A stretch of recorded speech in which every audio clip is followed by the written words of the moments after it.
vzorky jsou rozdělený, nebyly nikde schovaný, poslouchají. Tak já si začnu. Ještě počkáme, kam budete chodit, máte tady šerpy? Ano, jsou. No ale vy máte krásný kytičky. A ty vám vydrží dlouho. Ty vydrží hodně dlouho, to bude hezká památka na dnešní maturitu. Já se nemůžu vystrčit, Dana. Tak já bych doufal, že nebudeme to zdržovat a můžeme to spustit. Já se nemůžu vycvahnout, Dana. Můžete, už to tady máme taky připravený. Takže pro šerpu si půjde Kamila Bílková.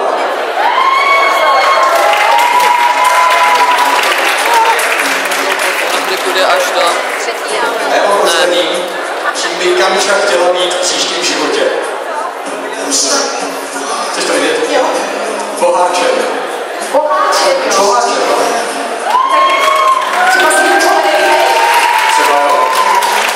Co to úspěšně složit maturitu? Teď to za to pěknička. Pak třeba na výšanu. Pak se bude dařit. Pak se bude dařit.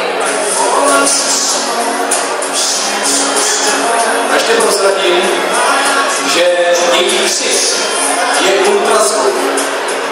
Jo, to teďka vyhovoří. Že teď to trošku bolí do uší, když zakřičí. Kamča. Tak já nevím. Nechceš Kamča trošku zakřičet? To bylo dobrý. Dámy a pánové, Kamila Bílková. Ultrazvuk. Jo. To je super. Tak, už mi na další dámu. Tak pozor. Jako další si pro šerpu jde Linda Pušková.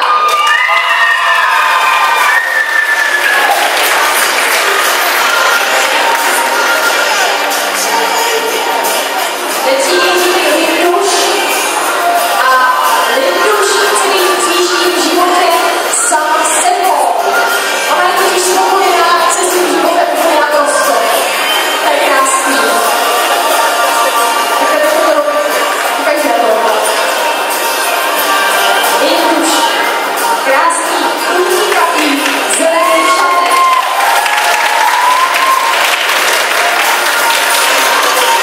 To byla Linda Pušková.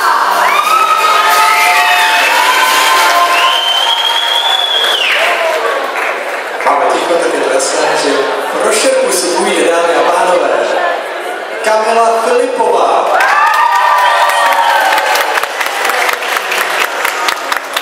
A teď pozor, čím by chtěla být v příštím životě?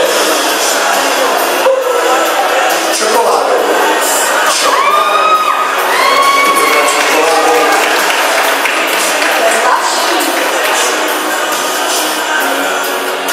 Jinak ani ostatní prozradili, že co si myslí, tak to řekne.